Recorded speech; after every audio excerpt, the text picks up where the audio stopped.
Hi friends, welcome back to Sai Leela 888 vlogs and tips అండి. ఈరోజైతే వినాయక చవితి 3వ రోజు.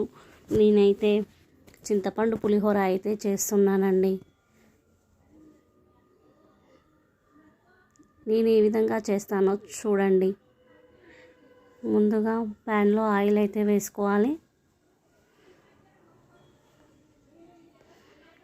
ఆయిల్ కాస్త హీట్ అవ్వాలి.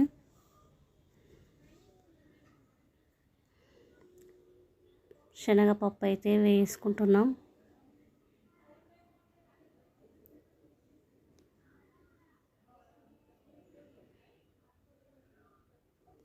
వేయించి పక్కన పెట్టుకున్నానండి.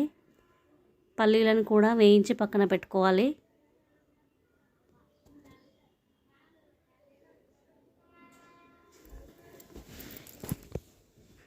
చూడండి, వేయించి పక్కన పెట్టుకున్నాను. ఇప్పుడు మళ్ళీ కొంచెం అంత ఆయిల్ అయితే వేసుకుంటున్నాను.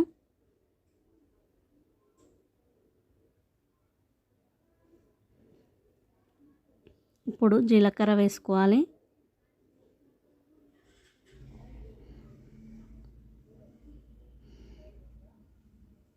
కొన్ని ఆవాలు,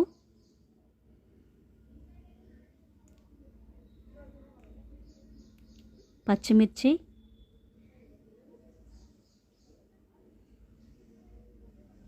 ఇవన్నీ వేసుకొని బాగా కలుపుకోవాలి. పసుపు, కరివేపాకు వేసుకొని కలుపుకుంటున్నాం. ఇప్పుడు ఎండుమిరపకాయలు అయితే వేస్తున్నాను.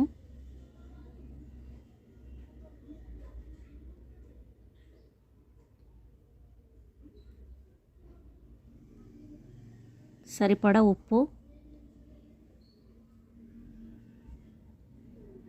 తక్కువైతే మళ్ళీ వేసుకోవచ్చండి. అదే ఎక్కువైతే వేసుకోలేము కదా, తీయడానికి రాదు కదా.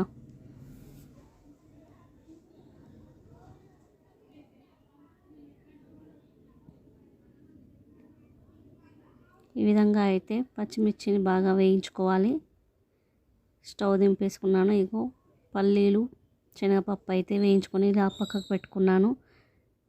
ఇప్పుడు అన్నం అయితే ముద్దలుగా లేకుండా విడివిడిగా పొడి పొడిగా చేసుకొని పెట్టుకున్నాను.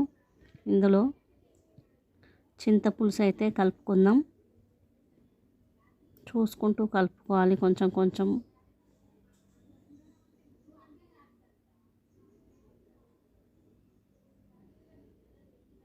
ఈ విధంగా అయితే కలుపుకుంటున్నాను.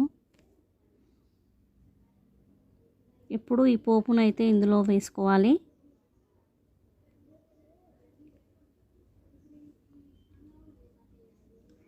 ఈ విధంగా అయితే పోపు కలుపుకోవాలండి. ఇప్పుడు పల్లీలు, శనగపప్పు అన్నీ వేసి ఒకసారి కలుపుకోవాలి.